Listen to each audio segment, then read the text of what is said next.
과거에 전임 충남도지사님들 이렇게 계실 때 주장했던 내용들 중에 하나가 전기요금 차등제였어요. 이 얘기가 무슨 얘기냐면 전기라는 물질은 일단 한번 생산이 되면 저장을 하기가 쉽지가 않아요. 시간이 지나고 거리가 지날 때마다 전기는 그 효율성이 굉장히 떨어지는 물질 중에 하나예요. 그럼 결과적으로는 멀리 가면 갈수록 비용이 많이 드는 현상에 처해 있는 물질이거든요. 이 전기라는 것이. 그래서 발전소로부터 가까운 지역의 전기요금은 좀 많이 써야 되는 거 아니냐. 또 멀리 계신 분들은 좀 그에 대한 부담을 해야 되는 거 아닌가. 그런 전기요금 차등제가 오랫동안 주장이 됐었는데 최근엔 이제 이런 주장들이 없거든요. 시장님께서도 공직에 계실 때 또 정치에 입문해서도 계속 접하셨던 내용이기 때문에 시장님 여기에 대해서 의견이 좀 어떠실지. 지금 우리 입장에서는 그런 것을 중부발전 보령화력본부가 우리 지역에 있기 때문에 그런 거에서 수혜를 늘려갈 수 있도록 하는 그런 요건을 만들어주면 좋은데 이것은 이제 우리 정부가 국회에서 토론을 내서 입법화해가지고 만들어낸 사항이고 그런 것을 일부 보완책으로 얘기해서 아까 말씀드린 대로 5km 반경 그리고 일반 시민들에게 지역발전 시설사라는 이름으로 지원을 해가지고 그 차등을 보완해주고 있다. 그래서 이 부분은 우리의 마음은 그런 식으로 가까운 데는 전기요금을 덜 내고 먼 곳은 더 전기요금을 낼 수 있도록 하는 그런 제도적 뒷받침이 있으면 좋지만 이 문제는 국가가 입법활동을 통해서 만들어갈 일이고 그것을 보완하기 위해서 지금 말씀드린 대로 지역발전시설이라는 걸 만들어가지고 일부 보완, 완충 효과를 해주고 있다고 이렇게 말씀드리겠습니다. 잘하신 정책과 사업이 있을 거고요. 또 이거는 좀 내가 부족했다 라고 하는 사업과 정책이 있을 것 같습니다. 허심탄회하게 한번 말씀해 주시죠. 이 행정이라고 하는 것은 아시는 것처럼 우리 시민들이 공감을 해서 함께 이해해주고 할 수 있도록 하는 기본 목표를 세워서 가야 되는데 우리 행정의 목표가 뭡니까? 건강한 도시 행복한 보령. 이 건강한 도시 행복한 보령을 만들어서 우리 시민들이 다 함께 행복하고 즐겁고 일자리가 늘어나고 이렇게 해야 된다고 하는 그런 열정을 가지고 지금 추진을 하고 있는데 우리는 아무리 천여 공직자가 열심히 일하고 우리 의회하고 협력해서 만들어내도 우리 시민들이 느끼는 체감도 호감도가 떨어지면 아무리 열심히 해도 소용이 없습니다. 이러한 일들을 정말 아까 말씀드린 것처럼 무한불성 땀을 흘리지 않으면 아무것도 이런 수 없다고 하는 그런 믿음으로 가지고 열심히 뛰었지만 우리 시민들이 볼 때 아이고 저놈들 하는 짓이 저렇지 이렇게 느끼면 그게 그렇게 갈 수밖에 없는 그런 시책들이 있는데 지금 민선 6기 7기에서 가장 제가 시장이 되면서 이것만큼은 꼭 해봐야 되겠다 했던 사업이 세 가지가 있습니다. 세 가지. 첫 번째, 우리 대천 시가지의 중심도로를 좀 바로잡아서 거리 질서를 확립해야 되겠다. 관광도시라고는 이 마제보령이 정말 이건 무법천지고 난무하단 말이죠. 그래서 그것을 바로잡는데 정말 많은 시간이 걸렸습니다. 여러분 몰라서 그렇지 우리 한 예를 들을게요. 이 지금 우리 중앙시장에 어떻습니까, 여러분? 상가에서 아침에 출근할 때 문을 여시는 분이 자기 앞에 상가 차를 안 놓고 반대쪽에 차를 놓고서 출근을 하십니다. 또 그분은 가면 차가 있으니까 이쪽에 놓고 9시 반에서 10시가 되면 시내가 주차장으로 탁 서 있습니다. 주차장으로. 그러면 우리가 물건을 사기 위해서 차를 가까운 상가에다 대야 되는데 상가가 주차장이 없으니까 2바퀴 3바퀴 들어서 대전 몇전 앞에다 차를 댑니다. 그럼 차를 거기다 대고 걸어가지고 물건을 사서 얼마나 짜증스럽냐고 그러죠. 그리고 지금 우리 그 대천천변에 주차장이 많이 여유가 있음에도 불구하고 거기다 차량이 일찍 대고서 걸어오면 되는데 그걸 안고서 이용하신다고. 그걸 바로 잡는데 많은 시간도 걸렸고 심지어 이 앞에 중앙로에 가운데다가 이 가로막을 쳐놓고 있어. 그러니까 서로 왕래를 못하더라고. 그러니까 그걸 만들어 놨더니 그거 만들어 놓기는 왜 만들어 놨습니까? 교통사고가 많이 나고 시민의 안전을 위해서 좀 걷자 말이에요. 양쪽에 계신 상가들이 제가 거기를 다니들 못했어요. 거기를 가려 못했어요. 빨리 적어 뜨더라고. 지금에 와서, 아, 그거 잘했다. 사고가 한 번도 안 일어나고, 또 좀 걸어서 다니는데 불평이 없으니까 좀 잘했다. 그래서 시가지 교통질서, 가로질서를 좀 지켜나가고. 두 번째는, 여러분 잘 아시는 것처럼, 대천 해수욕장에 부선업이라고 하는 게 있어요. 부선업. 백사장에다 허가를 44개를 내놓고서 여름철이 되면 거기다 시설을 해놓고 파라솔, 텐트 이런 걸 치고 요금을 받고 또 수영 도구를 빌려주는 게 있습니다. 그런데 이분들이 평생을 그 자리를 갖다 사용하다 보니까 이건 자기 거야, 자기 거. 그 자기 거라고 생각하고 그걸 임대해서 쓰는 양반들이 내막적으로 권리금을 팔고 이전을 했단 말이죠. 이건 더 이상 맞지도 않고 그러다 보니까 그 양반들이 요금을 자유롭게 규정된 요금을 받지 않고 부당 요금을 받아가지고 대천 해수욕장의 이미지를 흐려놓는단 말이야. 야, 이건 안 되겠다. 그래가지고 이걸 들어가면서 이게 꼭 입찰 좀 해야 되겠다. 그래 이제 예고를 쭉 한 다음에 3,000년 될 때 제가 입찰을 그려놓고 심지 뽑아가지고 추첨에 들어가더란 말이에요. 그게 공고를 했습니다. 44개 공고를 해서 공고가 마지막 딱 됐는데 여기 위에 10개 뿐이 참석을 안 했어. 그러니까 34명이 야 이거 왜 내 땅인데 이거 입찰을 해. 이거 안 돼. 입찰할 수 없어. 그 현장 입찰원은 닿는데 현장 대천노동사무소 2층에서 전화가 왔어요. 이거 어떡합니까? 요한 무슨 소리요? 계획대로 해야지. 입찰을 했습니다. 거기서. 경찰 불러놓고 입회시켜놓고 심지어 기동대까지 불러놓고 입찰을 했어요. 그 입찰을 했는데 그러면서 이제 그 사람들은 이제 시설을 했을 거 아닙니까? 시설에 들어갔는데 그 중에는 44명 중에는 굉장히 어렵게 사시는 분들도 있습니다. 돈을 괜찮은 분도 계시지만 그 아줌마도 계시고 그분들이 아유 우리 밥 먹고 살려는데 이렇게 그냥 놔두면 어떻겠느냐. 그래서 우리가 그럼 좋습니다. 이걸 동의를 하려면 기존에 있는 10분한테 동의를 받아야 돼요. 옆에 다시 공유시에서 허가를 해줘야 되겠다는 동의를 받아야 됩니다. 그런데 그 10분이 동의를 해줍니까? 왜? 자기들이 독점하면 더 많은 손님을 받을 수 있는데.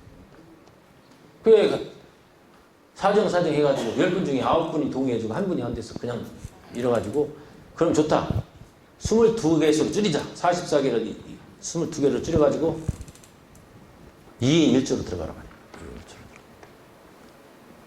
그래가지고 입찰을 해서 지금 아주 2인 1조로 잘 운영이 돼서 많은 사람들이 그 공간을 관광객이 활용할 수 있도록 하고 우리 지역에서 정말 친절하게 주변 환경까지 깨끗이 청소하면서 유지할 수 있도록 해가지고 그걸 만드는데 정말 많은 욕도 많이 먹고 고난을 좀 많이 받았다는 말씀이죠. 세 번째가 천북 군단지입니다. 여러분 군단지. 천북 군단지는 30여 년간 장사를 해오면서 어땠습니까? 무허가 있나요? 그 무허가에서 천북 거기서 잘못 먹고 어떠한 음식 사고가 나서 중독이 사망사고가 있으면 누가 책임집니까? 그것을 공무원은 물론이고 시장까지 책임을 져야 돼요. 이것은 안 되겠다. 해가지고 중앙정부 협의회에서 일부 예산 지원을 받아가지고 그게 77개입니다. 77개. 그것을 설계를 해서 여러 번 토론 과정을 거쳐서 집을 뜯어서 지려고 하니까 또 집을 철거를 해야 되겠습니다. 그랬더니 이분들이 뭐라고 합니까? 근무하시는 45분 되는 여성분들이 제 방에 찾아와서 지금 왜 장사 잘해먹고 있는데 이걸 철거해가지고 고생을 시키려고 그러냐. 만일 이거 1년 철거해서 장사를 못하면 그 앞에 있는 남당항 있는 데서 조개구이, 불구이 다 해가지고 우리 밥 빌어먹는단 말이에요. 밥 빌어먹는다. 그래가지고 어떻게 했습니까? 내가 이렇게 얘기했습니다. 여러분 좋습니다. 여러분이 이것을 동의 않고 협조를 안 하면 금년부터 천북 불단지는 폐쇄시키겠습니다. 폐쇄. 그러니까 알고 돌아가십시오. 그래가지고 협조를 해서 지금 그것도 추첨에 의해서 그것도 또 제자리에 있던 사람들이 자기 자르는 주원 목에 대해서 거기를 찾아가려고 많은 노력을 하고 막 토론을 몇 번 해도 답을 못해서 공개 추천회의에서 자리를 정해가지고 5년마다 한 번씩 돌려서 회전시키려고. 세 가지는 됐고요. 네. 이제 후회스러운 거. 오늘 시장님께서 사실 굉장히 길어지십니다. 네, 지금 뭐 많이 이제 질문 내용이 범위가 크고 네. 그러다 보니까 이제 그런데 지금 우리 가장 어렵고 지금 힘든 것이 우리 보령시청의 공직자에 대한 신뢰 문제입니다. 신뢰. 우리 시민들께서 우리 공직자들을 믿고 정말 일 열심히 하고 한다고 하는 그러한 믿음을 심어주는 것이 가장 중요한데 요즘 아시는 것처럼 1년에 10%에서 15% 정도 이상이 공직자가 회전이 신구세대로 바뀝니다. 그래서 이걸 바뀌고 있는데 새로운 공직자들이 정말 새로운 사명감을 갖고 일할 수 있도록 하는 노력을 심어주고 해야 되는데 우리 시민들이 볼 때 야 보령시 정말 공직자들이 시민을 위해서 공직하지 않는다고 하는 느낌을 계속 심어줘요. 그 전화를 제가 많이 받습니다. 다른 시골에는 더 이렇게 하면 이걸 더 빨리 해주고 잘했는데 이걸 왜 못해주냐 말이야. 그런 느낌을 가지고 많은 민원인들이 그 불만을 가지고 있는데 우리는 그것을 해소하기 위해서 하는 노력, 정말 그 노력을 만들어내는데 굉장히 어려움을 겪고 있어서 오직했어요. 여기 문석주 의원 계신다면은 금년 3월 4일 날 적극행정 보령 특별시를 선포해가지고 예산 타령, 법규 타령, 전례 타령, 사람 타령 하지 말자. 그리고 안 된다, 없다, 모른다 이거 하지 말자. 이렇게 해가지고 좀 더 시민들로부터 믿음받고 신뢰받는 우리 공직자가 되자고 하는 노력을 계속 지금도 꾸준히 교육을 통해서 포럼을 통해서 지금 바꿔나가고 있다는 말씀 드립니다. 그게 그리 쉽지 않다. 이 고착화된 이 공무원이라고 하는 그러한 스스로 어떤 것을 설선 참여하고 적극적으로 해나가는데 또 어떤 부분이 있느냐면 여러분 아시는 것처럼 일을 열심히 정말 찾아서 하는 사람한테는 일을 많이 하니까 이게 이제 징계라고 하는 굴레가 또 씌워진다. 그러니까 이런 방향에서 왕래를 하다 보니까 굉장히 어려움이 있는데 이 부분은 우리 시민 여러분께서 굉장히 그 부분에 대해서 아직도 만족하지 못하고 있다고 생각하시는데 이 문제를 해결하는데 더 적극적으로 전폭적으로 시행해서 우리 보령 공직자들이 정말 일 열심히 하고 잘한다고 하는 그런 믿음을 받을 수 있도록 하는 노력을 게을리하지 않겠다 하는 말씀을 드리겠습니다. 네. 숨을 안 쉬시고요. 여러분, 나는 시장으로서 시민들과 소통을 잘했다? 못했다?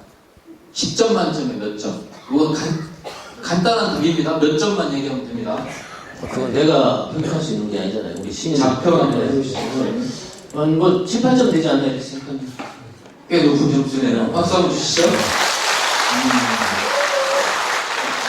현재 한국중국발전 직원들이 우리 보령시에 몇 명이 들어와서 보령시의 인구가 됐는지 사실은 제가 그게 굉장히 궁금하거든요. 중부발전 사장님한테 그랬어요. 이게 상생 같이 함께 하고자 하는 노력으로 중부발전이 보령시에 와서 2,000명 정도의 생활 근거지를 가지고 사는데 이거 되겠느냐. 앞으로 중부발전 직원이 보령의 주민력을 둬야 애양심도 생기고 이 지역을 아끼고 사랑하는 마음이 생기도록 되는 것을 촉구하고 있어서 거기에 특별한 대안을 좀 만들고 있는 걸로 알고 있습니다. 그렇게 해나가도록 하겠습니다. 예. 네. 오늘 꼭 중부발전 우리 직원들만 해당되는 건 아닌 것 같습니다. 자, 두 번째.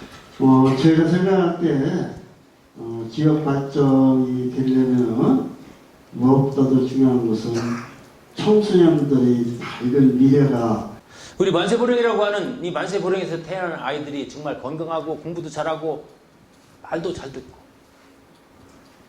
여러분 아시는 것처럼 공부만 잘한다고 사람 되는 건 아니지 않습니까? 사람이 사람다워야 된다 하는 그런 교육을 통해서 가는데 지금 학교 교육이 어떻습니까? 학교 교육이 공부 잘하는 교육만을 교육으로 생각하고 있단 말이죠. 이걸 통해서 평생학습관이라든지 여러 가지 통해서 우리가 인성교육을 강화하고 있고 특히 아까 말씀드린 대로 산무교육이라든지 여러 가지 여건을 만들어서 우리 보령을 알고 찾고 알리는데 학생들로부터 그것이 공부되고 이 지역 실정도 알아서 내가 보령에서 태어났다. 보령에서 자랑할 수 있는 그런 여건을 만들어가는 그런 교육이 될 수 있도록 교육청과 계속 주기적으로 이야기를 하면서 그런 인재 육성, 공부도 잘하고 사람다운 사람이 될 수 있는 그런 교육을 병행해서 지금 추진을 하고 있다는 말씀드리고, 지금 다시 온 교육장께서 정말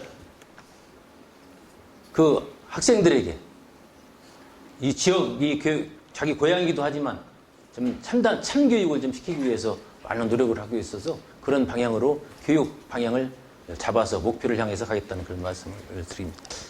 두 번째 질문 주신 보령 화력이 이 지역에 와서 어떠한 역할을 하고 어떤 기능을 하는 걸 모르신다고 그러는데, 이 전기는 수산물에 저장되어 있는 그 전기를 통해서 있는 그 모든 고기들이 다 회사되고 말이에요. 이게 뭐 상상하지 못하는 일들이 일어나고 됐습니다. 그리고 이 전기의 중요성, 우리가 이렇게 문명기기가 발달되고 지금까지 이루어놓은 게 뭐 때문에 됐습니까? 이 전기 때문에 이렇게 문명이 발달되고 우리가 핸드폰 하나 가지고 다 이루어진다. 그 중요성을 안다면 우리가 정보발전이 이 지역에 와서 인체에 피해가 있다고 하지만 100% 피해는 아니다 말이지. 이게 중국서도 날라오고 외국서도 날라오고 이것이 첨가돼서 이루어지는 그런 분인데, 이것을 극소화할 수 있도록 지금 많은 노력을 하고 있지 않습니까? 심지어 정보발전에서 어떤 일들을 해주고 있냐면, 지금 우리 지속발전이 가능에 대해서 이런 것들 분기별로 한 번 더 한다 보니까 우리 시정이 돌아가는 현상을 이렇게 할 수 있도록 하고, 또 의원님들은 또 의원님대로 가서 의정활동을 통해서 의정보고도 하고 이렇게 하고 있는데, 부족한 부분이 있다면 홍보를 더 강화해서 시정이 우리 시민들의 이해 속에서 같이 일어날 수 있도록 하는, 추진될 수 있도록 하는 노력을 게을리 하지 않겠다고 하는 말씀으로 배신하겠습니다. 예, 고맙습니다.